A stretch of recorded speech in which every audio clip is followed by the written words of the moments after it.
সময় আমার ল্যাপটপের উপরে বিড়ালটি বসে রয়েছে।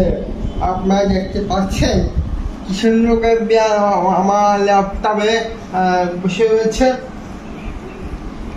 দেখেন, আপনারা দেখতে পাচ্ছেন বিড়ালটি আমার বাসায় থাকে এবং বিড়ালটি আমার বাসায় রয়েছে। হঠাৎ করে দেখি সে আমি তো তাই ও আমার ল্যাপটপে করে বসে গেছে। দেখেন আপনারা দেখেন কি সুন্দর করে বসে রয়েছে বিড়ালটি লাভ দিয়ে উঠেছে আমার ল্যাপটপের ওপরে বসে রয়েছে। দেখেন কি সুন্দর করে বসে রয়েছে। আপনারা দেখতে পাচ্ছেন বিড়ালটি এখন আমার ল্যাপটপে বসে রয়েছে। দেখেন সবাই।